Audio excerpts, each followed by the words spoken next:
Hello everyone. Electrostatic potential and capacitance. Part 1. Electrostatic potential introduction.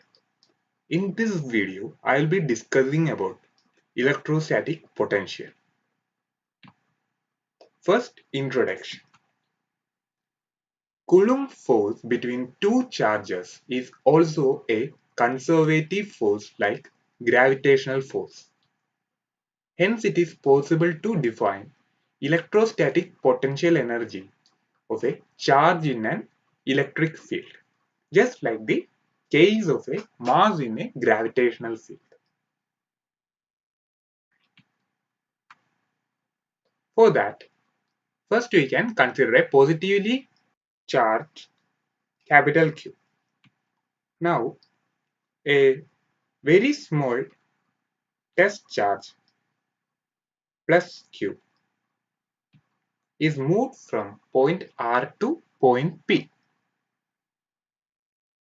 In this case, work is done in moving the charge small q against the repulsive force of capital Q. Small letter q charge is moved in such a way that there is no resultant acceleration.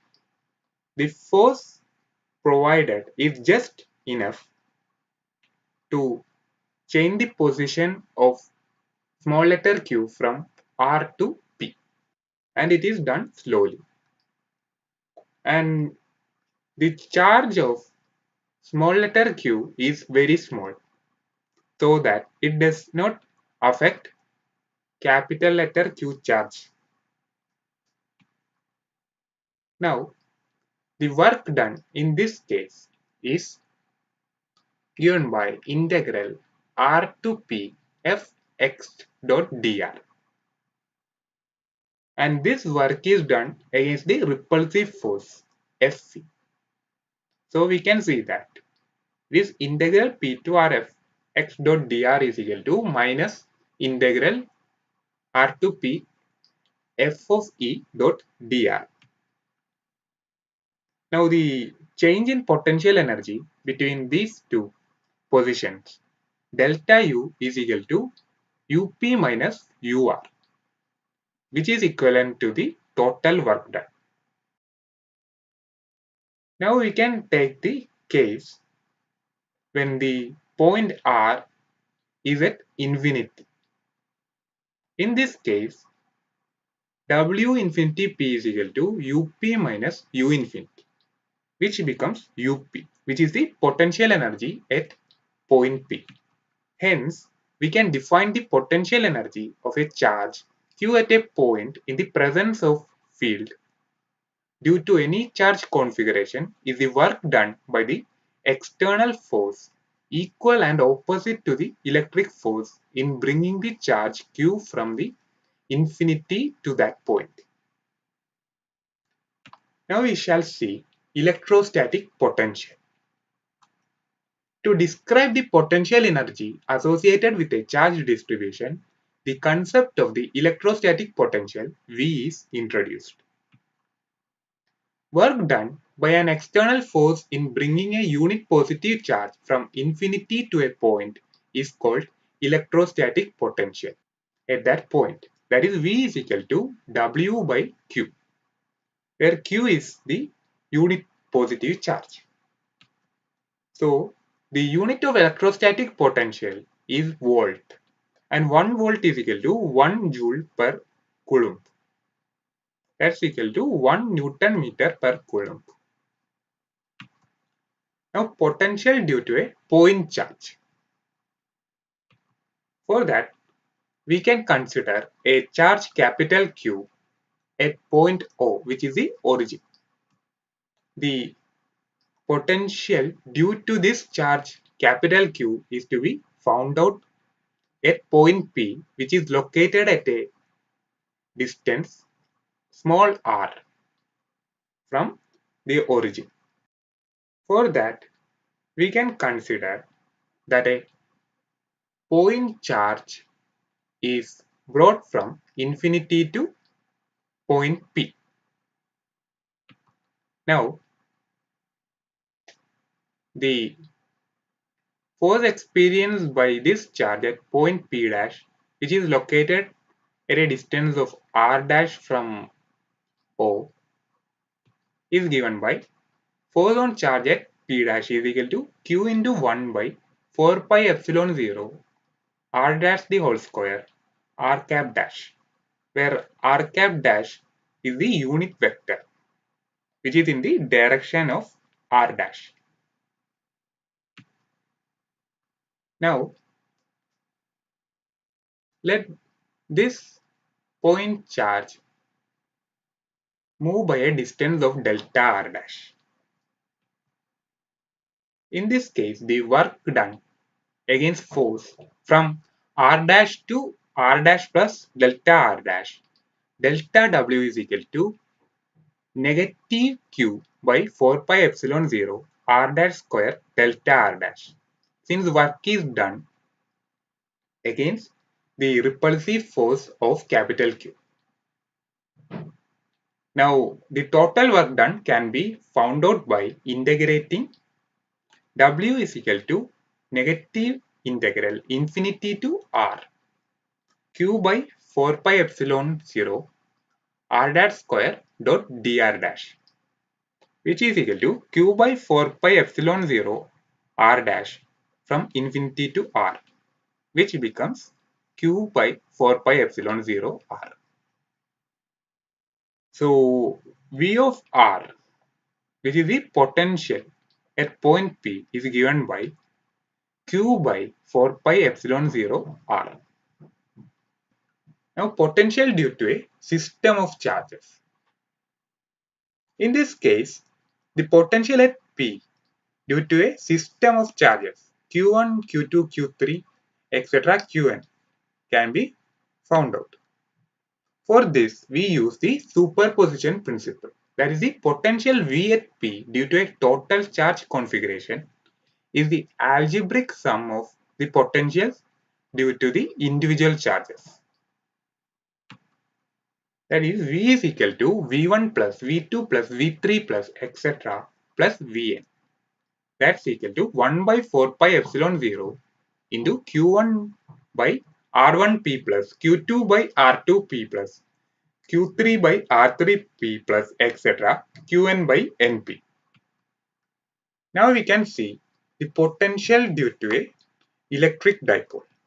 For that, we can consider an electric dipole having charges plus q and minus q, which are located at a distance of 2a, and the dipole moment is given by p.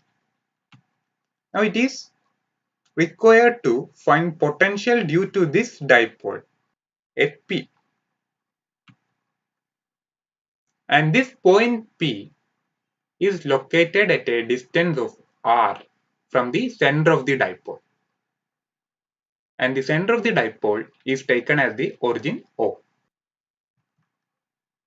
Now, by superposition principle, the potential at point P is given by 1 by 4 pi epsilon 0 into Q by R1 minus Q by R2. By geometry, R1 square is equal to R square plus A square minus 2AR cos theta, and R2 square is equal to R square plus A square plus 2AR cos theta. Here theta is the angle made by the position vector r with the dipole. Now if this r is very much greater than the a, which is half the length of the dipole, then we can write r1 square is equal to r square into 1 minus 2a cos theta by r, since a square by r square becomes negligible. Similarly, r2 square also becomes equivalent to r square into 1 plus 2a cos theta by r. Now, 1 by r1 is almost equivalent to 1 by r into 1 minus 2a cos theta by r raised to minus 1 by 2. By using binomial expansion, it becomes 1 by r into 1 plus a cos theta by r. Similarly, 1 by r2 becomes almost equal to 1 by r into 1 minus a cos theta by r. Therefore, we can write V is equal to q by 4 pi epsilon 0 into 2a cos theta by r square. Now, 2a into q is equal to dipole moment P. Hence, it is equivalent to P cos theta by 4 pi epsilon 0 r square. And P cos theta is equivalent to vector P dot r cap. So we can write potential due to an electric dipole is equal to 1 by 4 pi epsilon 0 into moment vector P dot r cap by r square. So the potential due to a dipole is dependent on the moment of the dipole, the angle theta, and the distance from the dipole. Now, equipotential surfaces. An equipotential surface is one where the potential is same at every point on the surface. For a single charge, since R is constant, the equipotential surfaces are concentric spherical surfaces centered at the charge, as shown in figure A. Now, electric field lines are radial, starting from or ending at a charge for positive and negative charges respectively. In figure B, a charge plus Q is shown. Now, considering equipotential surfaces, we can derive a relation between field and potential. For that, we have to consider two equipotential surfaces which are separated by a distance of delta L taken perpendicular from point P on the equipotential surface B. The potential for equipotential surface A is V, while that of B is V plus delta V. And the electric field is perpendicular to the equipotential surface. Now let us consider that a charge is taken from point P on equipotential B to a point on equipotential A. In this case, the work done is given by E into delta L. This work done equals the potential difference VA minus VB. So, E delta L is equal to V minus V plus delta V, which is equal to negative delta V.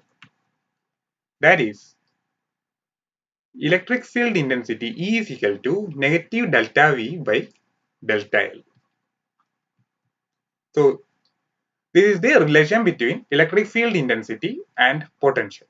So, electric field is in the direction in which the potential decreases steepest, and its magnitude is given by the change in the magnitude of potential per unit displacement normal to the equipotential surface at the point. So this is the end of this video. In this video, I have given a brief introduction to the concept of electrostatic potential. If you have got any doubt, please comment in the section below. Thank you.